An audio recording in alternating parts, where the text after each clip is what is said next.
गंधर्वों के साथ अप्सराओं का वन विहार।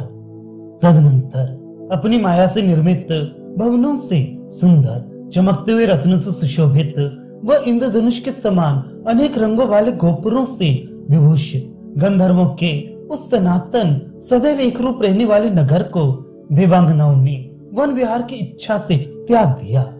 अर्थात अप्सराएं गंधर्व नगर से बाहर निकलकर वन विहार के लिए चल पड़ी।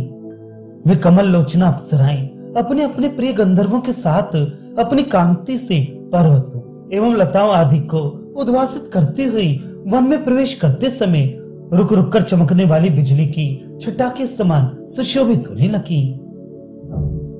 तात्पर्य है कि मेघों में बिजली जैसे रुक रुक कर चमकती है, वैसे ही वृक्षों एवं लताओं के बीच बीच में अप्सराएं अपने प्रियतमों के साथ चमकती हुई दिखाई पड़ रही थीं। उन सुरबालाओं का पृथ्वी पर पैदल चलना आकाश के संचरण से अधिक रुचिकर प्रतीत हुआ, क्योंकि उससे उनके गोले गोले जगन स्थलों एवं स्तनों की थकावट दूर हो रही थी और साथ ही उनके नुपुरों से मंजुल ध्वनि भी हो रही थी। अत्यंत सघन हाथ से पाने योग्य यथेष्ट पुष्पों को धारण करने वाले वृक्षों को छोड़कर वे सुरबालाएं आगे ही बढ़ती गईं। सच है, कामी लोग सर्वदा अच्छे अच्छे गुणों की खोज में लगे रहती हैं। अंगरागों की सुगंध से आकृष्ट वन के भ्रमरों ने देवांगनाओं की उन पतली पतली भुजलताओं का सेवन किया, जो आलते से रंगी हुई लाल हथेली रूपी पल्लवों से युक्त थी एवं चमकते हुए नखों की कांति रूपी मंजरियों से सुशोभित थी। अप्सराओं ने भ्रमरों द्वारा जिनके पुष्प स्तवों के मकरंद पी लिए गए थे और जिनके चंचल लाल पल्लव हिल रहे थे, उन अशक लताओं को नायक द्वारा कसकर होंठ के काट लेने पर दोनों हाथों को झटकने वाली नायिका का अनुकरण करते हुए देखा। कोई नायक किसी भ्रमण पीड़ित नायिका से कहता है, अरे मानवी, नूतन किसलियों के समान मनोहर हथेलियों को कपाते हुए तुम व्यर्थ परिश्रम मत करो। ये भ्रमर पंक्ति कल्पलता की शंका से समीप में आई हुई है, तुम इससे क्यों डर रही हो? अर्थात इससे डरने की आवश्यकता नहीं है। कोई सखी किसी प्रणय कुपिता माननी से कह रही है, मांग त्याग दो, अपने प्रियतम के पास चलो, तुम्हारा मन चंचल है, आगे चलकर पछताओगी। अपने प्रियतम के पास जाने के लिए इच्छुक किसी नायिका से उसकी चित्तवृत्ति समझने वाली किसी सखी ने इस प्रकार की बातें करके उसे पहले ही प्रसन्न कर लिया।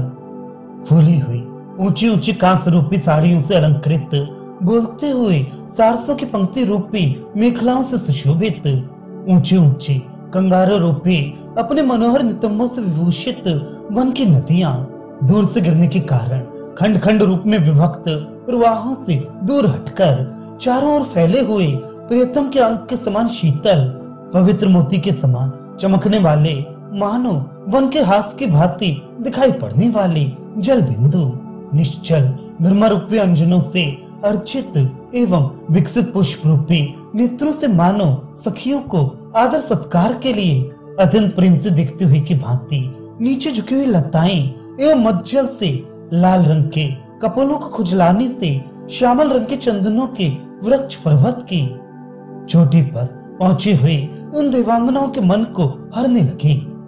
चित्त को मोहित कर देने वाले वृक्षों के पुष्प समृद्धि से आकृष्ट उन देवांगनाओं ने अपने हाथ से पुष्प आदि के सुलभ होने पर भी सेवा शुश्रूषा द्वारा उपकार करने के इच्छुक गंधर्वों के प्रेम से उनका प्रिय कार्य किया।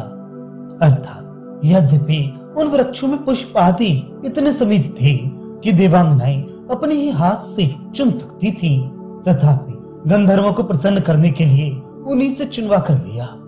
पुष्प चुनकर देते समय नायक ने उच्च स्वर से जब सपत्नी का नाम ले लिया, तब माननी नायिका कुछ भी नहीं बोली।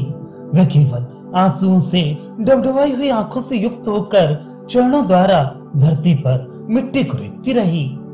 तात्पर्य है कि सपत्नी का नाम लेने से उसे जलन हुई, माननी थी, अतः बोली कुछ भी नहीं, केवल रोती रही।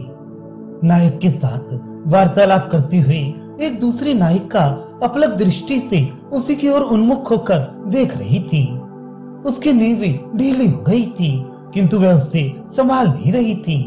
यही नहीं, फूलों को तोड़ते समय उनके पल्लव रूपी हाथ व्यर्थ इधर उधर हो रही थी।